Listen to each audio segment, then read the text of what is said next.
12절에 영접하는 자 곧 그 이름을 믿는 자들에게는 하나님의 자녀가 되는 권세를 주셨다고 말씀합니다.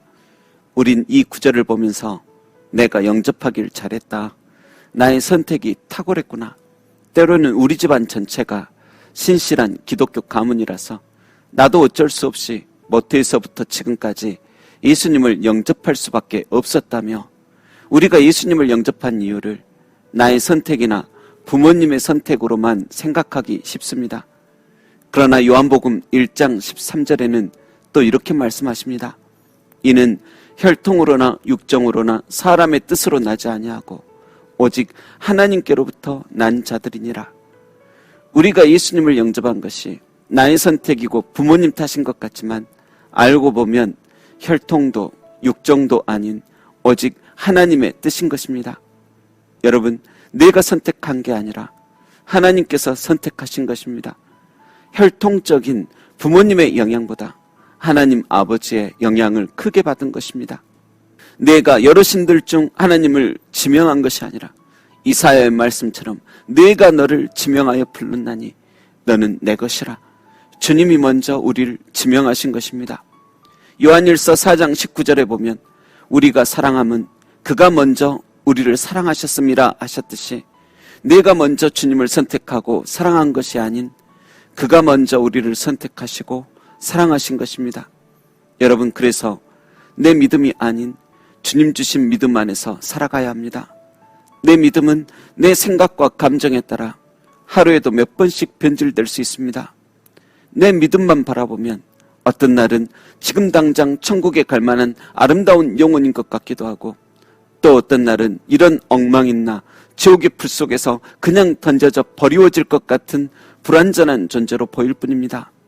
마태복음 26장 33절에도 보면 예수님의 수제자 베드로가 세상 모두 주를 버릴지라도 나는 결코 주님을 버리지 않겠습니다 하며 큰 확신 가운데 그 믿음을 고백합니다. 하지만 베드로는 그날 하루도 못 가서 3번이나 주님을 부인했습니다. 여러분, 이것이 사람의 믿음입니다. 우리들도 그렇게 뜨겁게 주님을 향한 믿음이 있는 것 같지만 큰 환난, 핍박, 슬픔, 분노, 두려움의 파도가 덮치면 얼마든지 베드로처럼 주님을 부인하게 될지도 모릅니다. 그러나 베드로가 그렇게 주님을 부인했으나 예수님 또 다시 찾아오시어 그리스도의 믿음 안으로 그를 또 이끌어 가십니다. 여러분, 그래서 우리는 그날 변하는 내 믿음을 신뢰하는 것이 아니라 요한복음 13장 1절 말씀처럼 자기 사람들을 사랑하시되 끝까지 사랑하시는 주님 안에서 믿음 생활해야 합니다. 풀은 마르고 꽃은 시드나 영원토록 변함없는 하나님 말씀 안에서 믿음 생활해야만 합니다.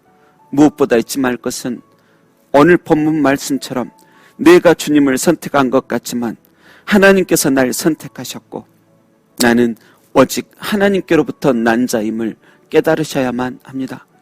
하나님께로부터 난 자라는 말은 하나님의 친자라는 뜻입니다. 나는 하루에도 몇 번씩 이리저리 변하기도 하지만 그래서 내가 정말 하나님의 자녀 맞아 의심스럽기도 하지만 여러분은 99.99% 아니 100% 당신은 하나님의 친자입니다. 기도하겠습니다. 나의 불완전함을 깨닫습니다. 나는 지극히 약한 자일 뿐임을 인정합니다. 주님, 그러나 이런 나도 그리스도 예수님을 통하여 하나님의 친자였음을 다시 바라보게 하시니 감사합니다. 주님, 지명하여 선택하신 그 사랑 잊지 않겠습니다.